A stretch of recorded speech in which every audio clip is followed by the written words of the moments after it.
Do you know what time it is? It's prime time. The official commissioner podcast of the Sim Madden League. Buckle up because it's gonna be lit. It's gonna be fire. Now, without further ado, here is SML legend Prime Time 000. What is up, SML? It is Primetime 000, the commissioner of the Sim Madden League, and you are watching Primetime, the official commissioner podcast of our league, where we look to bring you SML news and narratives in 10 minutes or less. We got the timer going. Let's talk football. Let's talk Halloween. Trick or treat is the first topic of the day, and I'm here to tell you one trick and one treat. Let's go treat first because I like talking about things that make me happy, and that is seeing Meats fail. I love seeing Meats fail. Back when he first joined the league, he was a little bit like the little brother of the Sim Madden League, where you're riding in the van, you're riding, and your parents are up front, you're going to see your uncle and aunt for Christmas time, and he's in the back, and he's poking you, and then you slap his hand, and then you get in trouble. That's I got the Meats. Well, he's kind of chilled out the last couple of years until this cycle. And now the little gnat is back. And nothing just warms my heart more than seeing him lose. He's got one of the best teams in the game, his favorite team. And the only thing that anybody know about him is that he gets timed out in chat because Meats is not relevant in the SML anymore. He's washed. He's a has-been. He never was because he never won anything at his peak. So that makes me feel good. That's my treat of the day. And the trick is tug the rope. Tug the rope. He made the AFC Championship game last season. He's beaten QP. He's leading his division. But Tug, I'm here to tell you, you need to make a Super Bowl this cycle. The pressure's on now. You've proven you can beat good players. You've proven you can do good things. You're no longer Cinderella man. You've got to start winning games. And right now, you're fool's gold. It's like when you're riding around or you're in a parade and a float goes by and somebody throws you a candy and you're hoping it's a Crunch bar or a Twix bar or a Kit Kat, and you open it up and it's an Almond Joy. It's a Werther's. It's nothing good. And that's the truth on Tug. Something else I want to talk about that's a little scary in my opinion is field goals. If you've watched my streams, I've gone on tangents about this. The fact is, EA updated the game, and now 70-yard field goals are very possible, with the only bad thing that can happen is really field position flips. So you can make a field goal from your own 47-yard line now, if you give it max power. The accuracy isn't any tougher than what was on a 60-yarder pre-patch. I don't like it. I wish the accuracy window was more narrow, because you're going to see a lot more long-range kicks. No problem at all for people. I actually reached out to, and I don't typically do this, but I reached out to the EA developers asking them to patch that again and make that window narrower if it's beyond 60 to 65 yards. We'll see if they do anything about it. I just feel like something needs to be done there by EA, because making routine 65-plus yarders doesn't happen in the NFL quite yet anyway, and it shouldn't happen in Madden. Defense. This is a pet peeve of mine. I want to talk about a pet peeve for a second here. Defense in the game isn't great. Now, I'm playing great defense because I'm the GOAT. It is what it is. But one thing that bothers me is the amount of stuff I see in chat on a day-to-day basis, on a game-to-game basis, about how bad defense is. We get it. Defense isn't great this Madden. This is not a defensive Madden. So you have two choices in life. You can either make your point and drop it, or you could keep talking about it. And I think as human beings, sometimes we like to talk about things because we want to get our feelings out, and that's important.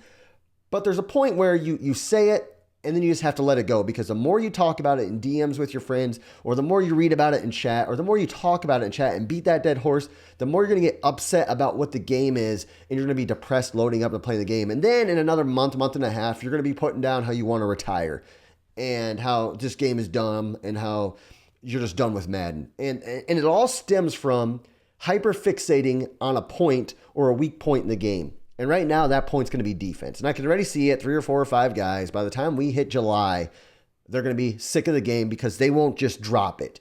The reality is defense in Madden is not great right now, But there's nothing we're going to be able to change about it. So you just have to accept it. Just accept the fact that defense isn't great and move on. It is what it is. We're all playing the same game, pal. And that's my point on that. Speaking of something else, how about me? I want to talk about me. That's what that Toby Keith song says. Over 40 days since a loss, the back-to-back champion dating back to last cycle. I beat Dan and Damon back-to-back. I haven't lost a game since like September 20th or the 22nd. What a cycle it's been for me so far. What a streak it's been for me so far. I got Johnny coming up here soon. The Not Nice after that. 2 tough opponents to finish out the season. And all I have to say is this. I didn't take the best team in the game. I took a team that I thought I would have fun with. Why? Because I've played with the Colts for almost 10 years now. There's been a couple blip seasons here and there, but mainly the Colts. And I've rebuilt the AR Colts so many times. I needed to do something different. And I didn't take the best team. I picked a team that fits me. Just like how Dan took the Texans, a team that fits him. And how in the past when QP got the Chargers, hey, they just happened to be his favorite team, but they really fit him because they had set feet lead. This is what happens when primetime 000 gets a team that fits him. That's my point. And to those who talked about the Plummer era and how Prime won in the Plummer era, how do you like me now, buddy? How do you like me now? Back-to-back champ, undefeated season in the modern era. Bad costumes. It's Halloween time. I see a lot of bad costumes all the time. I'm actually not a big Halloween fan. But there's some guys in this league who are wearing bad costumes and they're regretting their outfit choice. And by outfit choice, I mean team choice. That's right.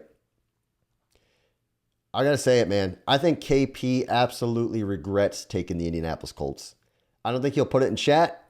I think he's too prideful. I think that he wants to be right. And he wants to say that they're going to be an elite team. And they probably will be an elite team because it's easy to develop teams and players this Madden. And if you play 9 seasons, every team's going to be elite. You could say they're going to be a great cycle team. Well, guess what, buddy? Any team in 9 seasons is going to be great by the time it's over with. We had 95 overall quarterbacks in season 9 last year in free agency because all those players were stacked. But KP taking the Colts it's just not a fit, man. If it wasn't for Woods, playing a little crappy in their game a night ago, KP would be on the outside looking in the playoffs. I think he regrets the Colts. I think he regrets his outfit choice this Halloween. I think he showed up in a mini skirt thinking to be funny, and people are just kind of like, a little creeped out by him, covering their kids' eyes. And that's just the truth, man. KP, he chose the wrong outfit for this Madden cycle. Speaking of the AFC, I think the confidence in the AFC is lost. They got the big names. They've got the superstars. So does the NFC. They got Primetime. They've got Stavo. They got Damon. They've got Gutta. They got multi-Simbardi champion winners. But the AFC, when I look at Straw and I look at Dan, KP, and QP, and Bomber, especially Bomber, Dan, KP, and QP, they don't have confidence right now. None of them are playing with confidence. And I think because of that, the AFC is lost. None of those guys are feeling great entering the playoffs because none of those guys feel like they're the top dog right now. They think they can win and they hope they can get hot at the right time, but none of those guys feel great. Now, Straw maybe, but Straw choked. And I said it last episode. I said that Straw is going to be our meat to the cycle, and I still believe that the folding chair of the cycle will be Straw's.